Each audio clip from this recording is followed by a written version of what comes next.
Hello Magic Makers, welcome to Storytime with Mombierella. This is a young adult fiction and may be inappropriate for some younger audiences.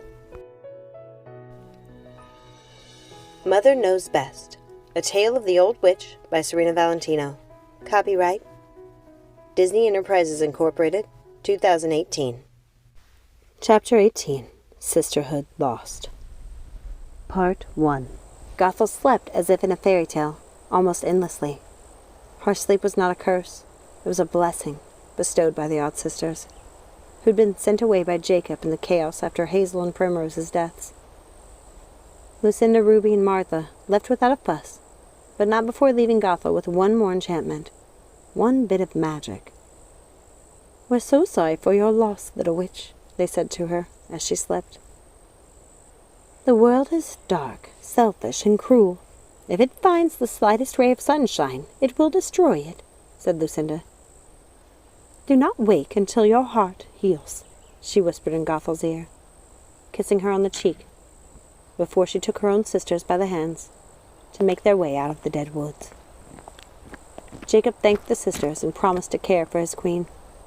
"Call on us if you need anything at all, Jacob," Lucinda said as they reached the thicket. He promised he would, but did not intend to keep his promise. "We've left a raven, Jacob. Please send it if Gothel needs anything." Jacob nodded as he watched the sisters pass through the thicket like wraiths. The sight sent a chill through him. He hadn't known was possible.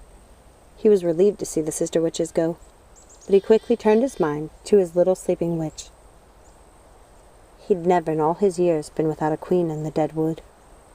His little witch hadn't taken the blood, and even if she had, she couldn't rule in her sleep. He had no choice but to act as regent.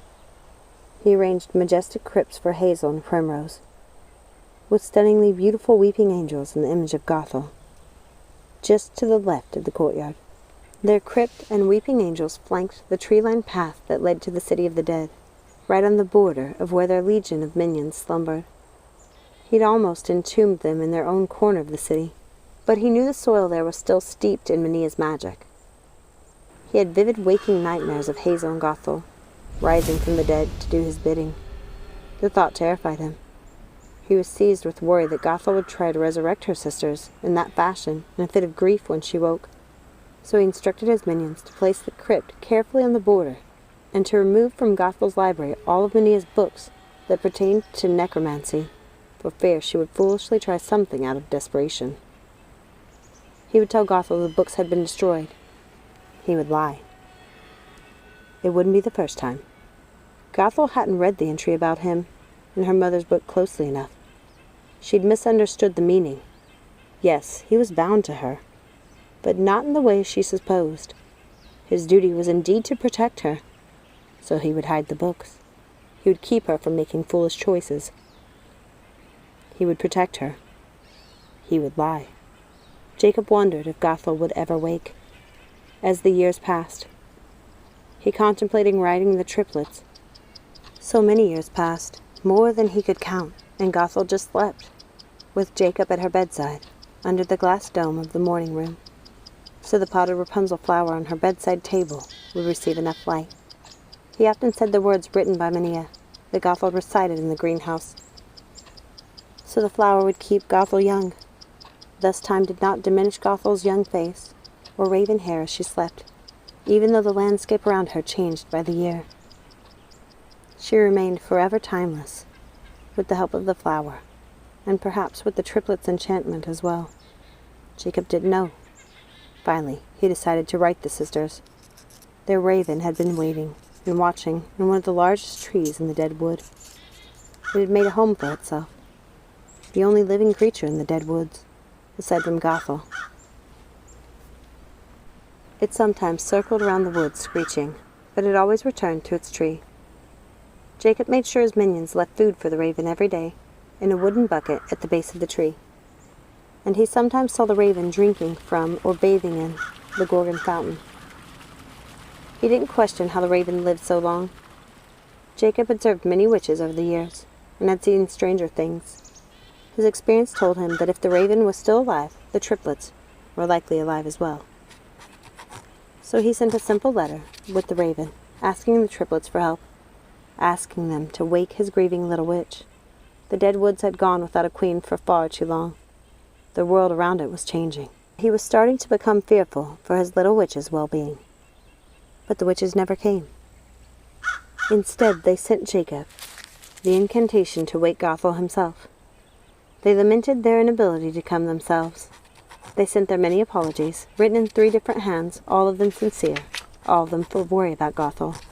They promised they would come when they could, but they weren't sure when. Their own little sister Circe was in peril, and they were doing everything they could to save her. They promised, if they hadn't been terribly occupied with their own ordeal, they would have come to see Gothel through her grief themselves. They would come when they could, if they could. In their place, they sent their cat, Flans. She was a beautiful feline, with tortoiseshell markings, black, orange, and white. Her eyes were large and bewitching, and she seemed always to be taking one's measure. Her paws were white, like fluffy marshmallows, and she was often adjusting them, shifting her weight from one to the other, almost like a little dance, all the while looking straight into Jacob's eyes, as if daring him to ask her what she was thinking. When she arrived in the dead woods shortly after the raven came back, Jacob knew she was no ordinary cat. Magical creatures always knew each other on sight, or perhaps it was smell. Jacob wasn't sure which. He was sure, however, that the cat was there to help. And he knew from the start that he liked her, though he could tell she didn't think much of him. Jacob put off performing the incantation the odd sisters had sent. He dreaded Gothel's grief. He feared what she might do. He didn't want to break her heart all over again. He didn't want to see the realization that she'd lost her sisters wash over her again. But the dead woods needed its queen, and perhaps in her grief, Gothel could be a proper queen of the dead, having experienced the greatest loss one could imagine, the loss of sisterhood. Flans hopped onto Gothel's bed and snuggled beside her as she slept, as if comforting her before she woke. "It's time, Sir Jacob. It's time to wake your queen." Jacob heard the cat's voice in his head, the way he used to hear Menia's when she didn't use her actual voice, clearly, as if she were speaking aloud. He didn't question the cat's ability to communicate that way. The cat had been sent by 3 powerful witches so powerful, even Menia feared them. Jacob had never shared Gothel's notion that she was one of the witches from her mother's vision. He knew it was Lucinda, Ruby, and Martha. But he did start to doubt Menia's interpretation of the vision. He wondered if Menia hadn't brought all of this about herself. "Never mind," he told himself. "Never mind." Flans's voice filled his head. There's a reason many about ancient stories involve self-fulfilling prophecies, bringing doom to the visionary. Jacob didn't respond. He knew the cat was right. He took the letter the triplets had written out of his jacket pocket and read the incantation to his sleeping queen. "Wake the grieving sister. Bring her to the light. Send all thoughts of grief away and chase away the night." Gothel's eyes opened slowly, adjusting to the light coming in from the dome ceiling. She looked around the room, as if searching for something or someone. She sat up and started to cry silently. "They're dead, aren't they?